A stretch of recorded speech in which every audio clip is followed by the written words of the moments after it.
Taylor from St. Agatha Catholic School. I'm here to tell you the story of modern disciple Dorothy Day. Dorothy Day was born on November 8, 1897, and died 83 years later. Daughter of a journalist, she also chose journalism as a profession.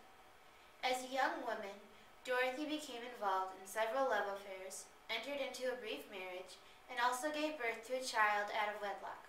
She also had an abortion, for which she later deeply repented.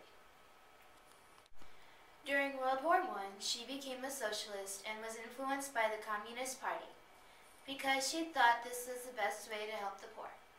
But after the birth of her daughter, Tamar, she became a Catholic and later formed the Catholic Worker Movement in conjunction with Peter Maurin. She embraced voluntary poverty, raised her daughter, devoted her life to the care of the poor, and struggled to remove both the causes and symptoms of poverty in society. On November 9, 1997, Cardinal John O'Connor delivered a homily about sanctity in Dorothy Day, on the occasion of the 100th anniversary of her birth. We quote here some of the comments that he made. Dorothy Day died before I became Archbishop of New York, or I would have called on her immediately upon my arrival. Few people have had such an impact on my life, even though we never met. A number of new books are appearing now because of the 100th anniversary of her birth, but I still find her own book on St. Therese of Lisieux to tell as much about Dorothy Day as anything else that I have read. She seems particularly clear in recognizing that Therese's little way was the way of suffering, and to understand with Therese that all suffering united with that of Christ on the cross is the most valuable for souls. I wish every woman who has suffered an abortion would come to know Dorothy Day.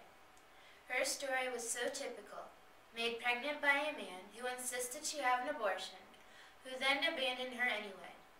She suffered terribly for what she had done, and later pleaded with others not to do the same. But later too, after becoming a Catholic, she learned the love and mercy of the Lord, and knew she had never had to worry about his forgiveness. This is why I have never condemned a woman who has had an abortion. I weep with her and ask her to remember Dorothy Day's sorrow, but to know always God's loving mercy and forgiveness. Not everyone who knew Dorothy at a distance is aware of her meetings with Mother Teresa of Calcutta, or of the esteem in which Mother Teresa held her.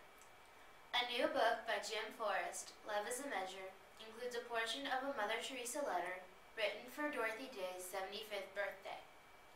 Mother Teresa wrote to her, "So much love, so much sacrifice, all for him alone.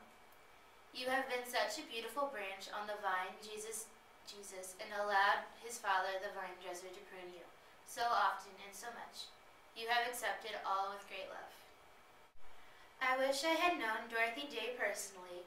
I feel that I know her because of her goodness. But surely, if any woman ever loved God and her neighbor, it was Dorothy Day.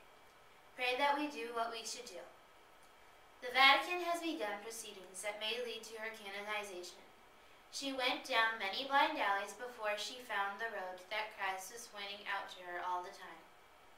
As the Archbishop of New York City, Cardinal John O'Connor pointed out in his endorsement of her cause for sainthood that she anticipated the teachings of John Paul II in her devotion to the Church and to the cause of social justice. The Cardinal said that he considered her a model for everyone, but especially for women who have had or are considering abortion. Dorothy Day's life was dedicated to seeking holiness, defending life, and promoting social justice and peace. In valuing human life, she came to reject the violence of abortion and to abhor war and poverty. Her story seems most suitable for our reflection on the Fifth Commandment.